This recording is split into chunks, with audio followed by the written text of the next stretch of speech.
Welcome to another episode of Retrospective Gaming. In this episode, I'm reviewing the Omega Syndrome. Before we start the review, we have to talk about where this game came from. I try my best to cover forgotten or just flat out unknown games on top of the other stuff I review, and this is as unknown as it gets. Australian game developer is a one-man team that is responsible for this. It was founded by Dave Moffat in 2003. And to be clear, I mean that the majority of development came from one person. David did have help from a few others, one person that helped with the monster models, and two others with interface and a design consultant. But other than that, the majority of development came from David himself. And from what I've looked up, thanks to an early review by Duck and Cover, the game was released at least in some form in 2004, and the last update was in 2007. The website only exists in a web archive page, and kudos to the people that saved it because most of the site is there. I read somewhere that the developer took the game off because of frustration, but thanks to the RPG codex, you can still download it, and they have a thread where someone uploaded the latest build. Looking at this, I was drawn in by its premise. It's a CRPG where, at first glance, you can easily see that Fallout is its biggest influence. There are also some similarities in the premise. We know Fallout has themes of retrofuturism, some 50s mixed in with an alternate timeline, pop references from the 80s, and so on. You know Fallout. But this is different too. It's inspired by 50s B-movies and a specific incident known as the Roswell case. And for those that don't know what B-movies are, here's a simple explanation. During the golden age of cinema, B-movies were low-budget commercial films that were disposable, I guess you can say filler. A counterpart to the big-budget A-movies, and a lot of B-movies were sci-fi. I'm sure you've seen those old posters, and a lot of them were cool. They had titles like Creation of the Humanoid, Fiend Without a Face, Robot Monster, The Blob, and one of the most famous B-movies, Plan 9 from Outer Space. Not all of them were bad though, but you get the gist. And if there are any movie writers, directors, or anything like that out there listening, you don't have to do sci-fi or go to fantasy to get shit like that. Come hit me up with an offer.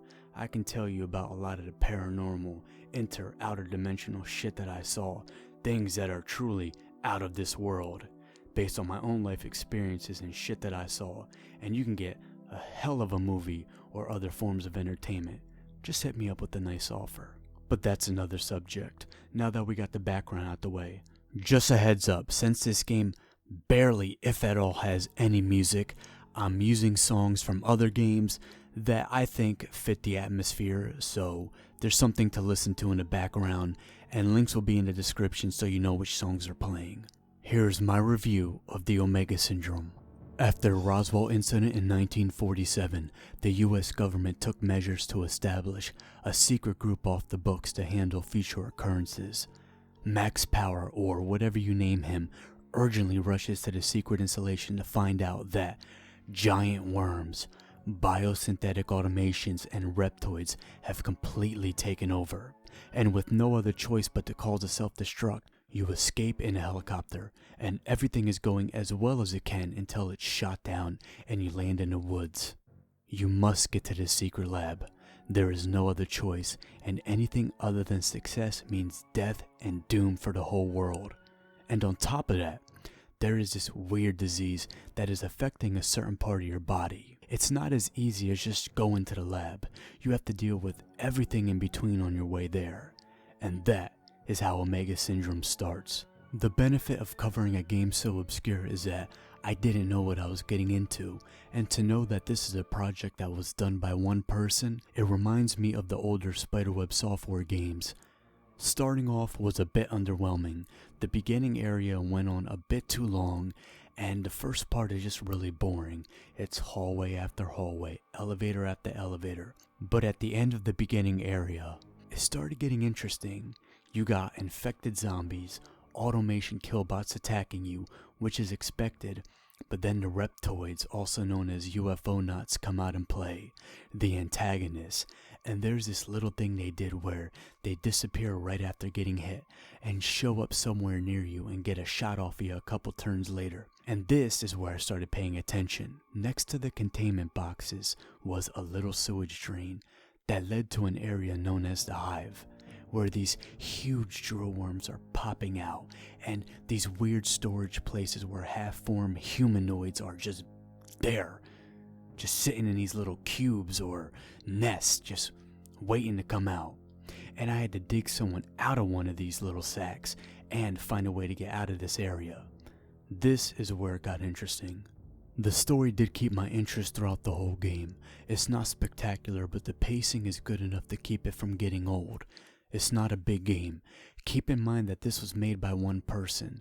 There isn't a bunch of side lore and side stories to get caught up in. The best thing about the story is that it gets the B-movie tropes and dynamic right. Things like you finally escaping, only for a creepy, kinda goofy looking, big-headed little gray to come up out of nowhere and shoot you out of the sky. It's never gonna be that easy just escaping in the first chapter. To the comic book strips that move the story forward, and the fact that, like a B-movie, it's not serious.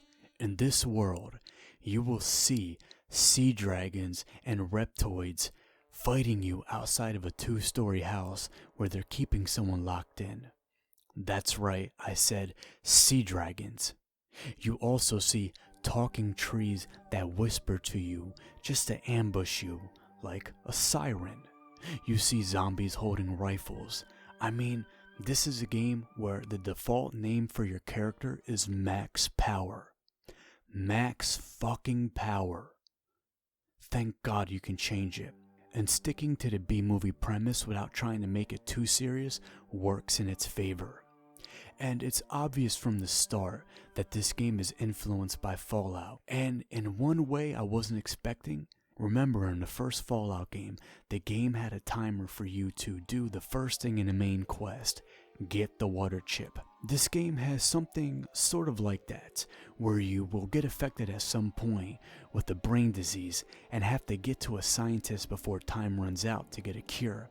And unlike the first Fallout, which from the latest version I played, which was from 1998 or 1999, is generous with the timer. But, unlike Fallout 1, the Omega Syndrome ain't generous. I literally made it within 5 hours before my character went crazy and game over. Another thing about the story I enjoyed was looking through the archives, because the developer really sank their teeth into these, and they read like actual government reports in some weird sci-fi movie. You will read about very detailed encounters with the UFO knots and other beings and other events, and I really enjoyed reading one of them where it talked about a secret government group's meeting with these beings, and it literally laid out 10 points about what they want and mentioned real life conspiracy theories like the 1979 Dulce Bay shootout. The story is about that, and you can look it up, is that in the 90s, a man named Philip Schneider, who claimed to be a geologist, made the claim that he witnessed an underground war between different alien species and off-the-record government forces like Black Ops and such. This supposedly happened in 1979, and you can look it up. And the thing is, that man, Philip, after he started going around and talking about this supposed event, he was strangled to death with piano wire. He was murdered. So, that, whether he's telling the truth or not, and I believe he's telling the truth, it adds credibility to his story. I mean, as soon as he starts talking about it, he's murdered. Come on now. But back to the game. The developer did one hell of a job with these little archives you pick up, and nice references too. All of this adding to the B-movie plot really is the strongest aspect, not only of the story, but the whole game. It's not a spectacular story, but for one person to make this, and after looking back at some of my gameplay footage, it's not bad. There's also something else about this, the Iron Man mode. You probably know what it is. One life, one chance, you die, you start over. And the developer explains that he feels that you don't have much to lose if you can just save and come back and save and come back. So when you only have to act on one life, it makes the choices more meaningful, which that's a interesting way to look at things, and it's optional, so that's a pretty cool addition. My disappointment with the story is how it and the side quest utilizes your character. You have different forms of speech like diplomacy, intimidation, and so on. You have other skills like the usual, sneak, pistol, lockpick, etc. But I found myself not using any of these skills as much as I hope. There are some scenarios where you can talk your way in or out of something. There are alternative paths to the end area, and you can use things like lockpick. It's not that some of these skills aren't used, it's just they're not used enough, and I would have liked to see these skills used more in the story. Instead of walking into an area, why not use lockpick or trap to open an area instead of just lockpick? Put more skills in it. Perfect example, I had to find my way into a building to save someone, and there was only one option: fight, and I guess sneak if I was high enough. It's a tough fight, so why not have it where someone can use their trap skill to play some stuff ahead of time if it's high enough to make it easier? Maybe using survivalist to find an alternative path where you start in the back where there are less enemies. I can come up with more intricate things, but these are just thrown out there. Because I found that a lot of the skills are either useless or not used enough.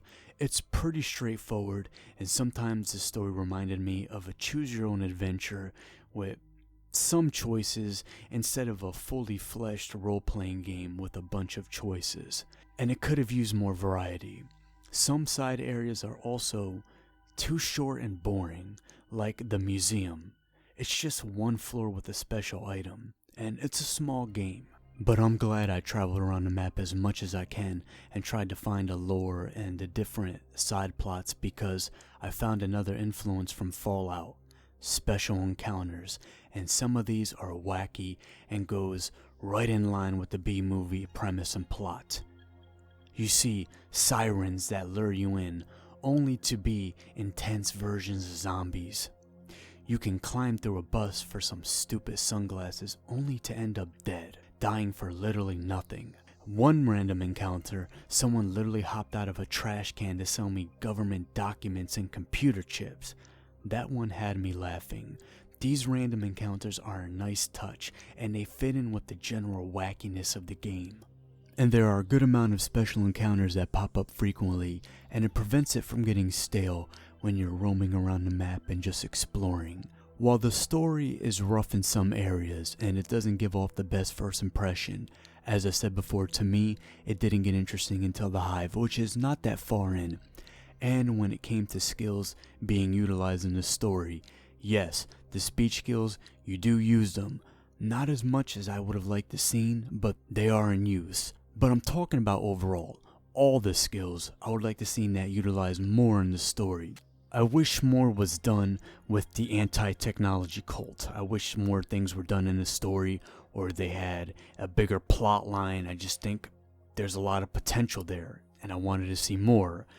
When you're roaming around, there are random encounters, as I said before, and some encounters are you meeting up with this anti-religious cult.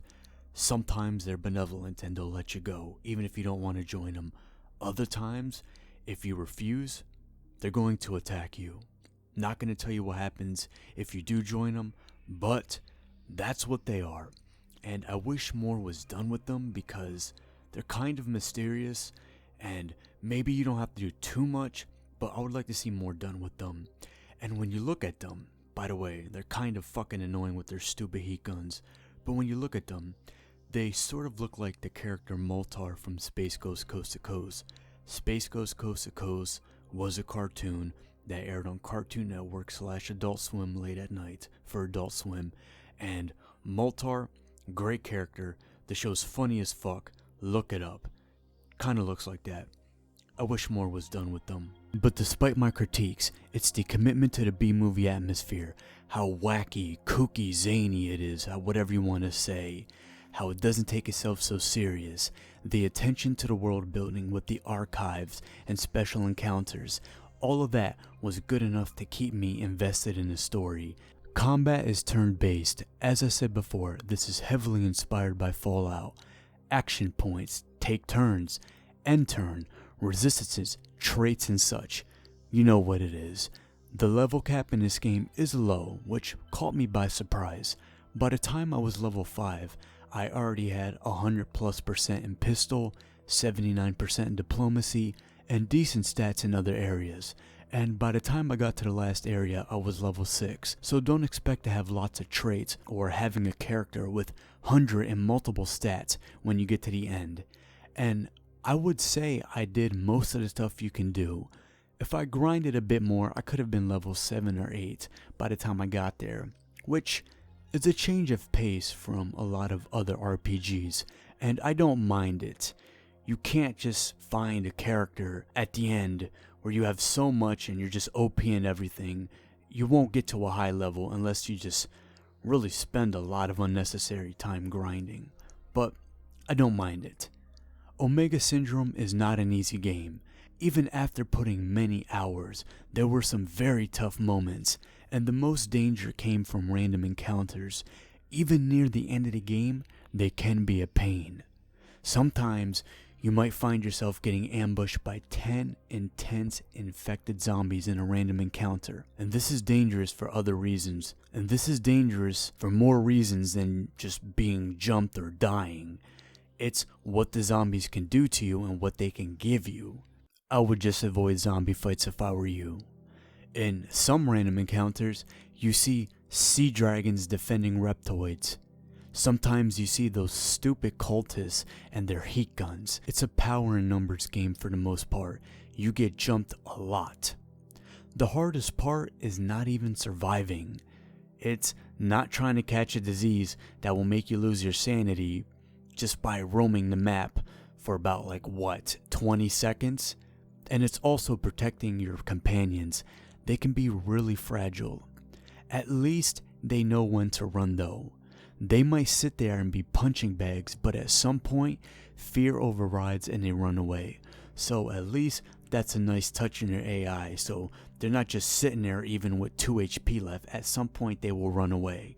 But you also need to watch out for that, because I don't know if it's a glitch or just something wrong with the game, whatever, but one of my companions, I think fear overrode him and he was just permanently scarred. But it's probably I had to get something fixed within the game. He had to go to a doctor and I just didn't want to do that, so it's probably that and not a glitch. I was just lazy enough. I didn't want to get him checked out, but that can happen. Even a pack of dogs can do quite a bit of damage in the Omega Syndrome, so never underestimate a pack of anything. The AI overall is okay. Some enemies are smart enough to go after the person being a punching bag, and there were times I tested this. I tried to run back and get somebody to heat on me, but they were smart and flocked to my companion that was just sitting there instead, which is not what I wanted. As I said before, the reptoids will go invisible after getting hit and pop up randomly. You can give orders to your companions, which is hit and miss. Sometimes they move around like a meth head that shotgunned 8 Jägermeisters, or they will have problems following you. For example, I was in the sewers and trying to run up this one area to fight some ants, but one of my homies got in another direction and triggered the fight away from me. They didn't want to go behind me. They went on the other side even though I was telling them to stay close to me. Submachine guns are OP as fuck, by the way. As soon as I got a grease gun and a good amount of ammo, I could mow down rows of flying brains or reptoids easily. I do think there's a balancing issue somewhere, because even at 100+% in the pistol stat, it still wasn't worth to invest that much in it. The pistols are just too weak. I'm not expecting stuff to be one and done, but I was still too weak. It was enough to get me through the game, but still, I just shouldn't invest in that much. The stores in this game are weird with the prices. In one area, an electric shop wanted to sell me a 9mm pistol for $700, which in this game's economy is pretty expensive. A M1 carbine sells for the same amount as a 9mm Beretta pistol. a fucking Reptoid heat ray gun, which you get from these alien invaders, only sell for 1,500. A little more than double what a pistol does. The prices are just weird, and I only use the shop to stock up on health tonics. If you can farm Reptoids well enough to get a bunch of heat rays, you might make a nice bit of cash, but still, the economy in this game is kind of fucking whacked. I don't understand it.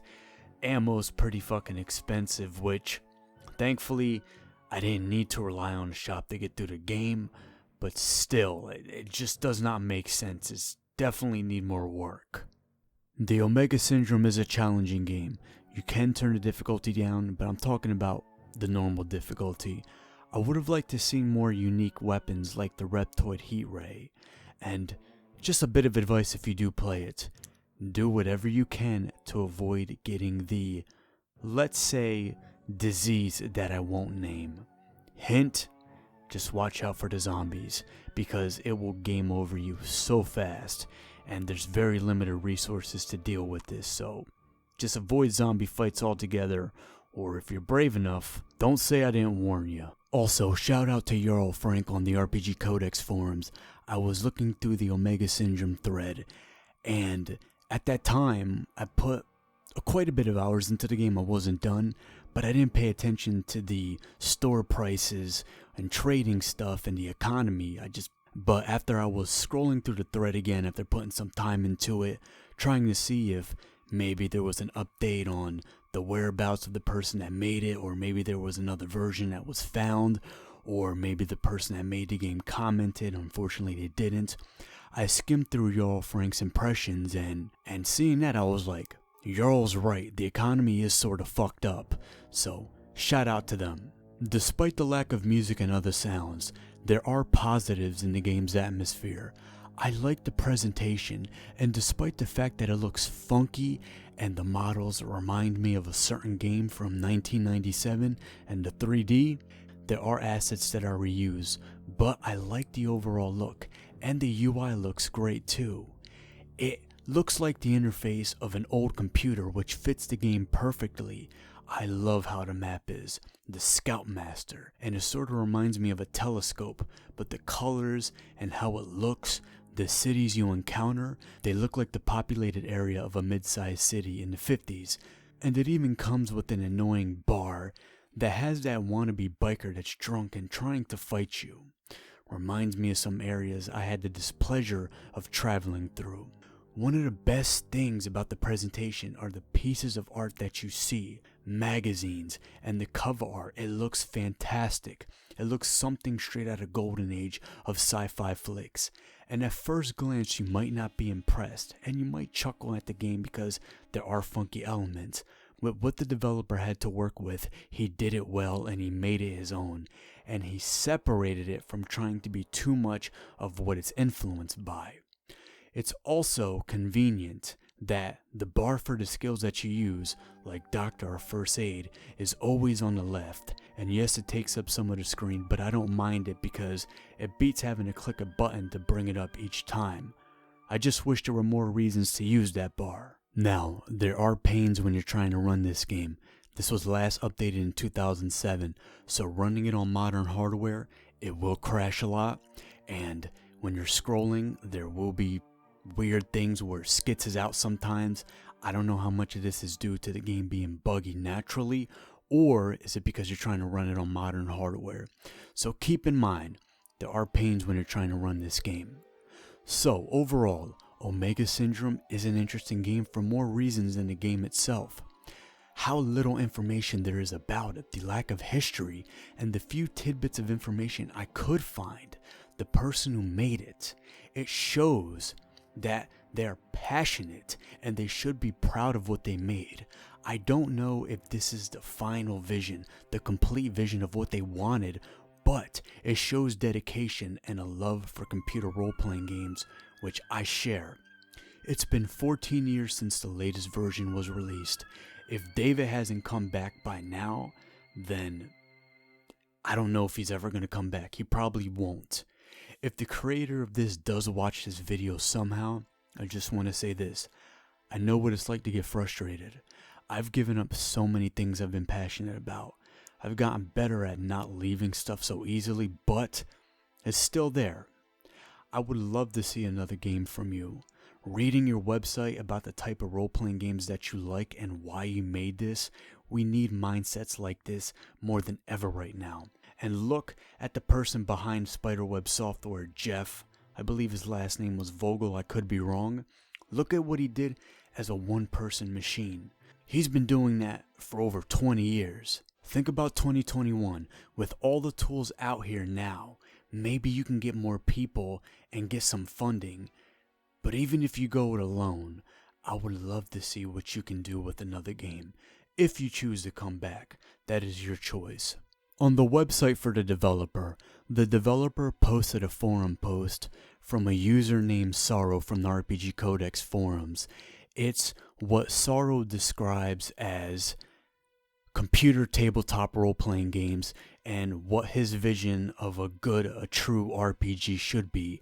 And the creator of the Omega Syndrome liked this post so much that he gave it a section on his own website, so it obviously shares a lot of his same feelings. And I want to read some of the features of this because I agree with a lot what Sorrow said too, even though I don't like the way it's written because it's kind of pompous and it just sounds kind of elitist, and I don't agree with being elitist. I mean, look, we play video games. We don't have to write shit where we're writing a philosophy doctorate or getting our PhDs. We're not fucking Socrates. We just play video games. Nothing against Sorrow. As I said before, I think I've read some of his stuff on the RPG Codex forum, so don't take offense. We just have different ways of writing stuff. But to him, the basic features of a role-playing game which he wants should be 1. An isometric top-down view, although I think there's another name for the type of viewpoints that are when you look at Fallout and all of that. I think it's Cavalier Oblique. But he says an isometric top-down view that emulates a view on a table with miniatures. 2. Turn-based tactical combat. 3. Possibility of creating a good variety of starting characters and developing them in different ways. 4. Character development that affects the game, including dialogues with stats and skill checks. 5. Choices that affect the game in meaningful ways, both in ongoing game and in its ending. And the last one, descriptions of in-game objects, characters, and events. They give an additional flavor to the game and emulate the descriptions used by the game master. To point this out again, this was a post that the creator of Omega Syndrome liked so much that he gave it a section on his own website, because it shares a lot of its thoughts and they have a similar vision of what role-playing games should be. And the creator admitted that he liked the post and he likes the bullet points, but he admits that the Omega Syndrome didn't meet all of those requirements. So if the creator is out there somewhere and if you ever decide to come back, I would love to see what you can do, and I would love to see you try to make a game that goes for as many of those bullet points as possible. Despite my critiques and some of the hurdles that I had trying to run this game, I enjoyed my experience. As I said before, you heard my critiques, but it's interesting, and the story behind this developer and what happened to them, and the fact that there's barely any info out there about this thing. And big ups and much love to the people that archived the developer's website and the RPG Codex for keeping this game alive. Thanks to them, this game is not lost to time, and it's very important to cover these type of obscure indie small projects because they deserve love too. Thank you for watching. You know how to get into contact with me. Leave a comment if you want. Have a great day.